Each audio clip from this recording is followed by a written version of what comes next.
Hello दोस्तों, आपका नए वीडियो में स्वागत करता हूं।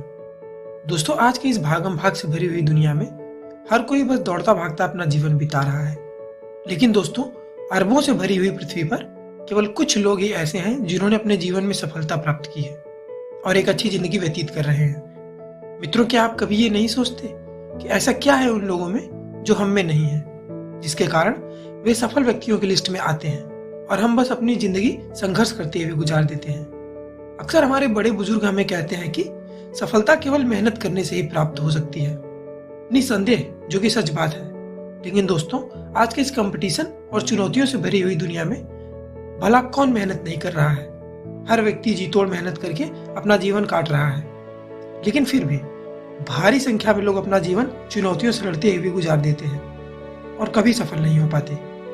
चलिए दोस्तों, आज की कहानी के माध्यम से हम जानेंगे कि क्यों कड़ी मेहनत करने वाले लोग अपने जीवन में सफलता की सीढ़ी नहीं चढ़ पाते। एक बार की बात है, एक व्यक्ति छुट्टियों में घूमने के लिए अपने गांव से शहर की तरफ आया हुआ था। उसे वापस लौटते समय ट्रेन पकड़ने के लिए रेलवे स्टेशन जाना था। उस व्यक्ति के पास सामान और कपड़ों से भरा हुआ एक भारी बैग भी था, इसलिए उसने स्टेशन जाने के लिए रिक्शा लेने की सोची और रास्ते पर खड़े एक रिक्शा वाले के पास गया और उसने उसे स्टेशन तक पहुंचाने को कहा। रिक्शा वाले ने स्टेशन जाने का 100 रुपया किराया बताया, जिसे सुनकर वह व्यक्ति थोड़ा नाराज हुआ क्योंकि 100 रुपए उसे ज्यादा लग रहे थे।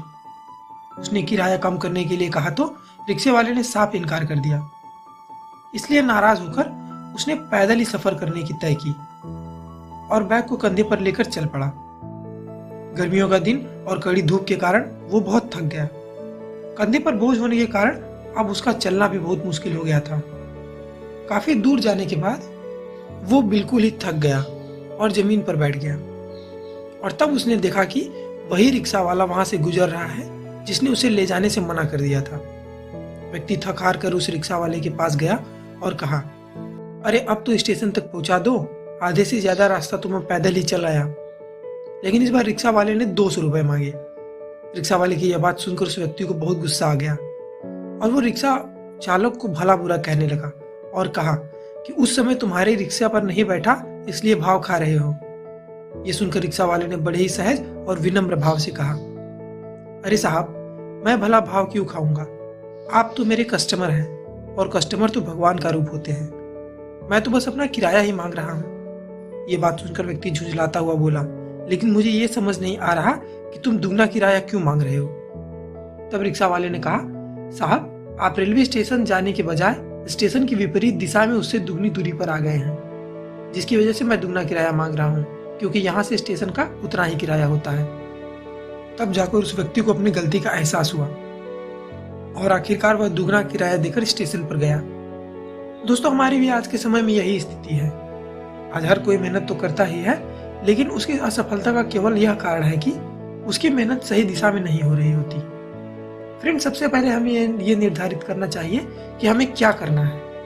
फिर उसके बाद हमें उस लक्ष्य को अपने दिमाग में लेकर उसके लिए सही राह तैयार करनी चाहिए और तब जाकर हमारी कड़ी मेहनत रंग ला पाएगी और हम सफलता को आसानी से प्राप्त कर पाएंगे। दोस्तों, अंत में मैं हमारे पेरेंट्स से भी अपील करना चाहता हूँ कि हमें अपने बच्चों को उनके करियर को लेकर कोई जबरदस्ती नहीं करनी चाहिए, बल्कि सर्वप्रथम उनकी रुचियों का पता लगाना चाहिए और उन्हें अपने जीवन में उसी गोल के लिए सपोर्ट करना चाहिए जिनमें उनकी रुचि हो, ताकि उनकी मेहनत सही दिशा में हो और निश्चित तौर पर सफलता प्राप्त कर सकें। क्योंकि सदी के सबसे महानतम व्यक्तियों में से एक एल्बर्ट आइंस्टाइन ने भी ये बात कही है कि इफ यू जज a fish by its ability to climb a tree, it will live its whole life believing that it is stupid.